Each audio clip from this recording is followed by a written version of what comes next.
Oke, kita lanjut ya. Jadi ada tambahan sedikit dari buku Arens yang udah kita bahas di AKSK. Mungkin akan jelaskan sedikit ya teman-teman. Jadi memang tadi kan kita udah kayak menjelaskan poin-poin penting ya terkait prosedur audit, terkait terkontrol, terkait apa tujuan audit juga. Kayaknya udah semuanya. Paling nanti kita akan bahas soal apa ya kayak prosedur tambahan, asersi ya. Dan kalau resiko salah saji ya ini jadi teman-teman. Sebelum aku mulai mungkin jadi di sini di ekuitas pemilik itu kalau salah saji kemungkinan kecil karena seperti yang tadi kalian udah lihat di PWT-nya itu tidak ada apa ya di tujuan audit atau perform of test audit itu tidak ada analisa prosedur. Nah, jadi ingat ya, analisa prosedur itu untuk melakukan suatu kemungkinan adanya salah saji. Jadi memang di buku Arens juga nggak dikasih tahu ya. Jadi asumsiku memang kalau ekuitas pemilik itu atau owner's equity ini memang agak kurang ya terkait dengan salah saji kemungkinan kecil gitu. Kalaupun ada salah pencatatan mungkin di dividennya ya, mungkin itu sih. Tapi memang ya sejauh ini yang udah aku cari di buku memang belum ada. Nanti kita cek lagi ya. Nah, oke. Jadi yang pertama ya terkait ekuitas pemilik. Jadi yang pertama di sini tadi ya udah aku jelasin terkait perusahaan public health dan juga closed health. Jadi perusahaan terbuka dan tertutup. Jadi memang kalau perusahaan terbuka itu pasti dia butuh saham, dan juga di sini ada bagian dari bab ini juga memverifikasi akun terkait dengan ekuitas pemilik ya, ada 3 modal dan saham biasa atau capital stock, ada IGO saham atau ini kita bisa bilang sebagai share premium atau APIC ya, additional paid in capital, dan juga ini laba ditahan dan dividen terkait. Nah, dividen ini lebih kepada dividen payable ya tadi ya teman-teman. Nah, di sini kalau tujuan terkait terkait dengan ini udah dibahas di PPT ya. Jadi kalau tujuan terkait setiap akun yang ada di modal itu, yang pasti pengendalian internal itu terkait saham dan dividen sudah memadai, proper ya. Yang kedua adalah transaksi ekuitas pemilik itu dicatat dengan benar dan didefinisikan dengan 6 tujuan audit yang berkaitan dengan transaksi ya. Jadi kalau yang tujuan audit itu asersi ya teman-teman. Yang kayak existent, completeness, itu yang bisa kita kerjain kemarin. Nanti kita akan bahas lagi. Yang ketiga adalah saldo ekuitas itu dicatat secara layak. Nah, ini juga ya terkait 8 tujuan audit saldo dan disajikan dengan diungkapkan secara layak dari 4 tujuan audit. Nah, tadi kan terkait dengan penyajian dan pengungkapan kalau terkait dicatat dengan layak. Nah, ini tadi pengendalian internal ya. Jadi yang pertama adalah otorisasi yang tepat karena ini ekuitas pemilik itu umumnya bersifat material ya tadi, dan banyak transaksi itu harus disetujui oleh dewan direksi atau manajemennya, direksi khusus. Jadi perlu dengan otorisasi khusus terkait penerbitan modal saham. Nah, ini biasanya terkait nilai yang diterbitkan, saham, kondisi privilege dan lain-lain ya, bisa dibaca teman-teman. Yang kedua, pembelian kembali modal saham. Ini terkait treasury. Ini biasanya terkait dengan penetapan waktu pembelian saham preferen atau yang biasa, terus jumlah yang dibayar. Yang ini pasti akan disetujui oleh dewan direksi. Terus pengumuman dividen. Nah, dewan direksi itu punya otorisasi khusus terkait dengan dividen yang akan dibayar, dan juga dividen jumlah dividen per saham dan juga catatan serta tanggal pembayaran dividen. Yang terakhir adalah tadi ya penyimpanan catatan dan juga pemisahan yang tugas yang tepat, segregation of duties. Jadi memang perusahaan itu harus memiliki catatan sendiri dan juga saham itu memiliki pengendalian internal yang memastikan bahwa ini pemilik aktual saham diakui dengan sebagai catatan perusahaan. Jumlah dividen itu benar-benar dicatat ke pemegang saham ya, tadi seperti yang tujuan audit, dan juga potensi misoperasi atau penyalahgunaan aset minimalisasi. Jadi kayak dividen yang salah bayar atau kayak misalkan kan dividen itu kan ada yang dibayar pakai kemarin ada 4 ya di AKM, aku juga lupa ya. Ada 4 ya, yang ada yang bisa dibayar pakai aset. Nah, itu juga ya di review lagi ya. Tapi nggak apa-apa, emang fokus kita lebih ke modalnya. Ini tadi ya udah aku bahas, kayaknya kalian kalau misal masih kurang nanti bisa di pause dan kita bisa catat sama aja. Dan sini juga ya ada penjelasan di sini, nanti kalian bisa baca. Kalau misalkan harus memastikan bahwa klien yang kita audit itu dia punya sertifikat saham dan juga mencatat transaksi modal saham dengan kebijakan yang baik. Nah, ini juga penting. Oke. Nah, selanjutnya mungkin yang akan aku bahas ini terkait dengan catatan sertifikat modal saham atau capital stock, capital record. Nah, ini adalah salah satu bentuk dari dokumen-dokumen yang kita butuhkan terkait dengan audit terkait dengan owner's equity. Nah, ini terkait mencatat penerbitan dan pembelian kembali modal saham selama umur perusahaan atau selama masa perusahaan dijalankan. Nah, kalian bisa baca nanti di sini post. Terus di sini file induk modal saham atau shareholder capital stock master ini adalah catatan saham yang beredar pada suatu waktu tertentu. Nah, file induk ini untuk mengecek keakuratan catatan sertifikat modal saham dan juga saham biasa dalam buku besar umum. Nah, file ini juga digunakan sebagai pembayaran dasar dividen. Nah, ini juga penting ya teman-teman, yaitu shareholder capital stock master file. Jadi memang digunakan untuk mencatat saham pada waktu tertentu dan juga mengecek keakuratan atas sertifikat ini ya tadi ya modal sahamnya. Dan juga untuk pembayaran kas gitu. Oke, lanjut. Nah, pengendalian internal yang mempengaruhi pembayaran dividen itu mencakup, nah ini ya, cek dividen, ya, cek dividen yang disiapkan dari catatan sertifikat modal saham oleh seseorang yang tidak bertanggung jawab menyimpan catatan modal saham. Nah, ini juga nih, kalau pengendalian internal yang jelek nih biasanya catatannya itu tidak punya tanggung jawab ya atau punya otorisasi, jadi memang ceknya itu disalahgunakan. Terus yang ini setelah cek disiapkan dilakukan verifikasi independen atas nama pemegang saham dan jumlah cek yang direkonsiliasikan total jumlah cek dividen dengan total dividen yang diotorisasi oleh notulen. Notulen rapat saham ya maksudnya ini ya. Nah, di sini akun dividen impress atau dividen payable itu terpisah digunakan untuk mencegah pembayaran jumlah dividen yang lebih besar dari yang diotorisasi. Ini akun khusus ya. Nah, ini teman-teman, tadi panitera independen dan agen transfer saham. Nah, jadi setiap perusahaan itu punya yang namanya panitera independen saham. Panitera independen atau independen register. Itu untuk pengendali mencegah penerbitan sertifikat saham yang tidak tepat. Nah, karena memang listing saham itu punya tanggung jawab. Nah, tanggung jawab mereka adalah untuk memastikan bahwa saham diterbitkan oleh perusahaan sesuai dengan provisi modal atau jumlah modal yang ada di perusahaan dan juga punya akta dan juga dewan dari otorisasi dividen. Nah, kalau misalkan kepemilikan saham berubah, maka panitera itu punya tanggung jawab untuk menandatangani semua sertifikat saham yang baru dan diterbitkan lagi bahwa sertifikat lama memang dibatalkan dan tidak digunakan ya sebelum kalau misalkan ada pengubahan pemilikan. Nah, selain itu kebanyakan perusahaan juga itu pakai yang namanya jasa agent transfer saham atau stock transfer agent. Nah, itu untuk apa? Untuk menyimpan catatan pemegang saham termasuk mendokumentasikan transfer kepemilikan saham. Nah, kenapa? Karena di sini penggunaan agen transfer itu membantu memperkuat pengendalian terhadap catatan saham yang ada dipercayakan kepada organisasi ya. Jadi kayak agen transfer itu punya kepercayaan atau punya otorisasi terkait dengan stock agent transfer. Nah, di situ juga untuk selain itu punya fungsi untuk mengurangi biaya penyimpanan catatan karena menggunakan tenaga spesialis. Nah, lalu di sini banyak perusahaan yang juga menggunakan agent transfer untuk membagikan dividen tunai kepada pemegang saham. Jadi pengendalian internalnya lebih baik. Nah, kenapa? Karena kita pakai pihak eksternal. Jadi kan tidak ada kayak kepentingan atau kayak intervensi gitu. Nah, auditor kalau misalkan tadi yang udah dijelasin ya ada 4 ya, 4 tujuan audit yang modal saham ada telah dicatat atau occurrence ya, completeness. Terus yang di sini modal saham terjadi dan dicatat secara akurat ya tadi terkait dengan keterjadian dan akuratan. Yang ketiga adalah dicatat secara akurat terkait dengan keakuratan ya ini existence tadi ya. Tadi sudah dijelasin dan juga disajikan secara layak. Itu terkait dengan penyajian dan pengungkapan atau presentation of disclosure. Nih, dua perhatian pertama didapatkan dengan tujuan pengendalian dan juga substantive audit transaction. Jadi 1-2 ini untuk pengendalian dan internal. Yang kedua itu atas rincian saldo ya yang ini. Yang 3 dan 4. Nah, ini perinciannya teman-teman. Kalau yang telah dicatat itu memang auditor itu bisa mengonfirmasikan ke apakah transaksi modal itu sudah dicatat terjadi dan sudah akurat. Kemudian menentukan apakah semua transaksi sudah dicatat. Nah, cara prosedur audit kalau misalkan yang ini, nah, mungkin aku catat ya.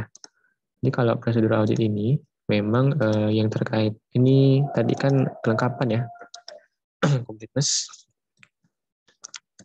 Terus kita bisa di sini pakai ini kembali mereview. Nah, mereview kalau ada kata-kata mereview ya teman-teman di sini mereview.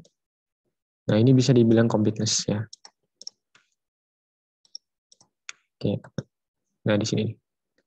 Jadi kalau misalkan ini contoh satu yang bisa kalian lihat terkait audit prosedur ini adalah satu ya. Jadi kalau misalkan mengungkapkan sudah dicatat atau completeness, itu kalian bisa lihat auditor itu harus mereview rapat dewan direksi, terutama yang mendekati dengan neraca dan memeriksa buku catatan saham yang dipegang klien. Nah, ini bisa dilakukan ya salah satunya dari itu. And then kita lanjut. Yang kedua tadi ya, dicatat memang terjadi, eksisten dan juga akurat. Jadi memang diperlukan audit yang ekstensif untuk melibatkan penelitian model saham seperti model saham baru yang tunai dan juga merger antara perusahaan ditukar dengan saham atau saham sumbangan dan pembelian saham treasury. Nah, ini nanti kalian bisa baca, kalian bisa pause. Jadi bagaimana kita untuk mengecek ya, mengecek ini ya, nih, tanpa memperdulikan pengendalian sudah merupakan praktik umum bagi auditor untuk memverifikasikan semua transaksi modal yang kedudukan permanen dalam catatan. Nah, tujuan ini untuk keterjadian umumnya dapat diuji dengan memeriksa notulen rapat. Nah, ini yang pertama. Yang pertama, ini kalian bisa pakai memeriksa notulen rapat. Ini terkait ini ya, akurasi dan tadi ya. So, ini kita tulis existence dan occurrence. Dan juga completeness akurasi ya, kalau ini kan beda ini ya. Kalau ini terkait transaksi, kalau ini of detail balance ya teman-teman, harus diingat ya. Nah, ini kalian bisa pakai ini nih, ini ya, kita cek notulen. Dan yang kedua adalah auditor bisa memverifikasikan keakuratan catatan transaksi modal dengan saham menggunakan konfirmasi jumlah ke agen transfer tadi. Nah, karena kan ini pihak independen ya, jadi memang dibutuhkan untuk menulis jumlah transaksi modal yang dicatat ke penerimaan kas. Nah, dalam kasus saham treasury, kita telusuri ke jurnal pengurusan kas. Nah, kalau telusuri ke pencatatan atau ke jurnal ya, berarti ini kan ini tracing ya teman-teman. Tracing ya. Kalau ini, kalau yang ke penerimaan kas, nah ini juga lebih bisa ke vouching ya teman-teman, yang kelas IV. Nah, ini juga bisa existence dan occurrence masuk di sini. Oke. Nah, selain itu, auditor juga memverifikasikan apakah jumlah benar telah dikredit di modal saham dengan mengacu ke akta untuk menentukan nilai par. Nah, ini juga bisa. Jadi auditor itu verifikasi nilai saham, nilai par dan agionya itu bisa diambil dari akta perusahaan. Nah, ini juga bisa ya. Jadi masuk ke ada 3 ya. Oke.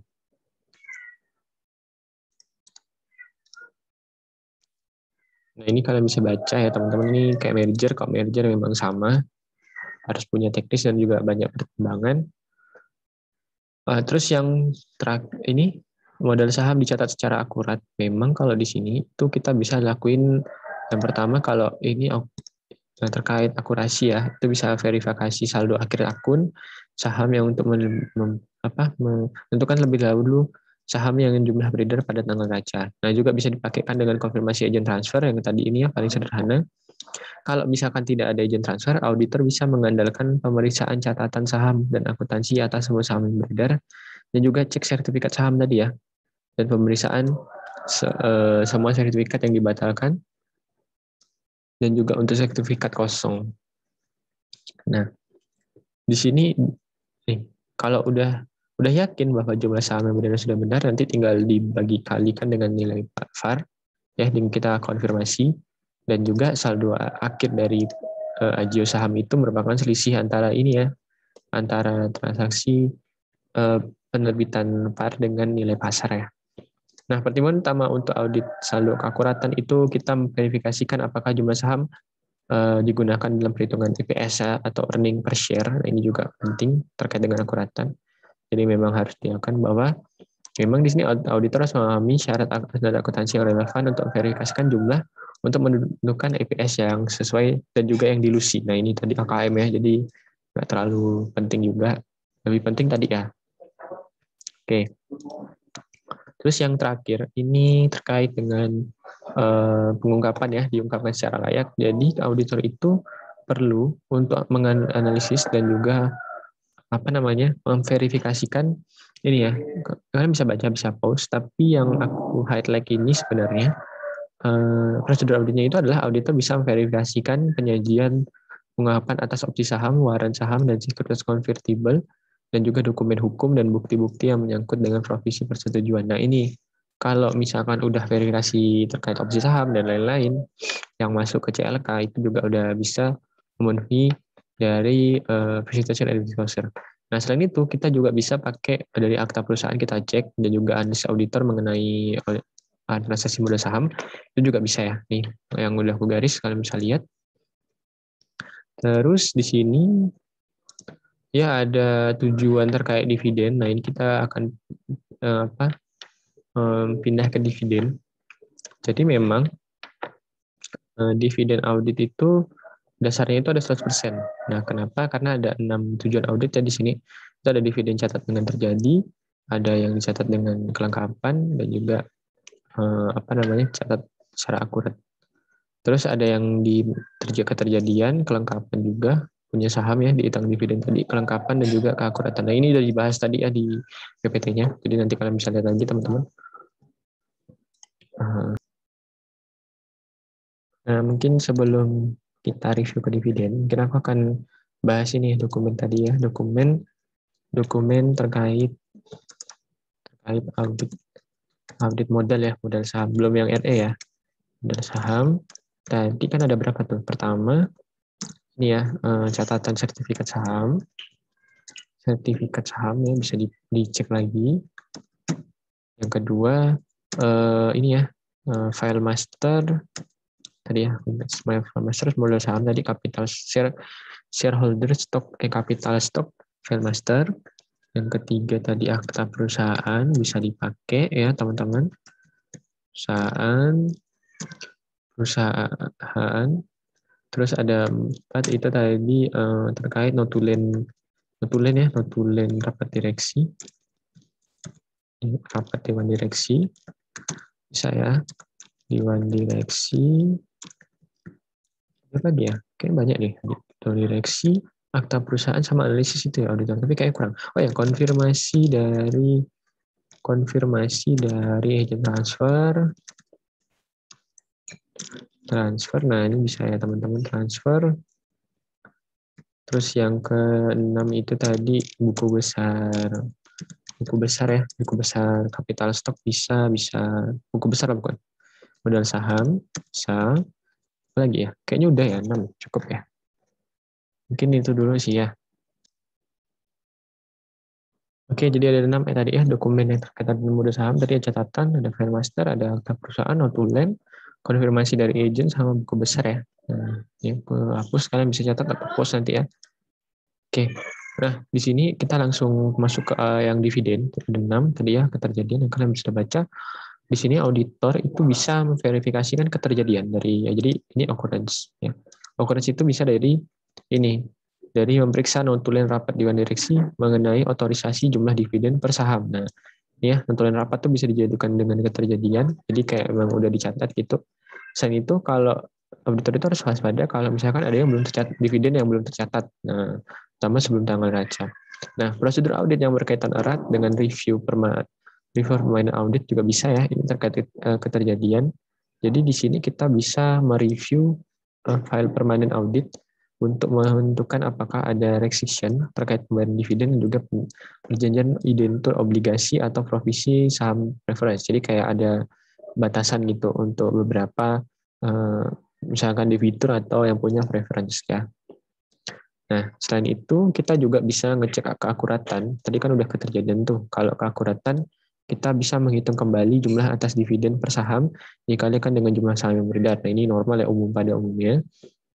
Terus kalau misalkan klien perusahaan kita itu pakai agen transfer untuk bagian dividen, maka kita harus bisa mengecek, ini bisa dua ya, keterjadian dan juga eksistensi itu dengan menelusuri ke ayat jurnal penggunaan kas milik agen dan juga konfirmasi ya. Ini ya, kalau ada sistem pasti konfirmasi itu bisa. Nah, kalau ini kan berarti tracing ya, telusuri ke ayat jurnal berarti kan dari pencatatan, dari dari laporan keuangan ke pencatatan, berarti kan vouching ya. Jadi makin kecil harusnya itu vouching yang bisa existence. Nah, kalau di sini klien menyimpan catatan dividen miliknya dan bayar dividen sendiri, maka auditor bisa memverifikasikan total jumlah dividen dan menghitung kembali dengan merujuk kepada kas yang dikeluarkan. Nah, selain itu juga auditor bisa memverifikasikan apakah pembayaran dilakukan kepada pemegang saham yang memiliki saham per ini. Hapus ya, ini masih completeness ya. Selain itu, auditor juga bisa memverifikasikan apakah pembayaran dilakukan kepada pemegang saham per tanggal catatan dividen.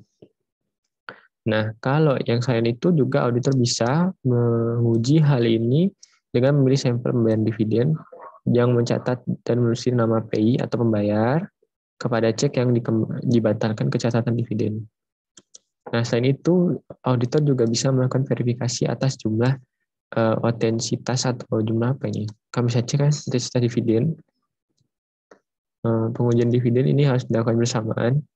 Setiap dividen itu yang belum dibayar harus dicatat sebagai kewajiban. Nah, kalau tadi kayaknya yang ini akurasi ya, kayaknya ini aku lebih yang kalimat terakhir ini kayaknya completeness deh.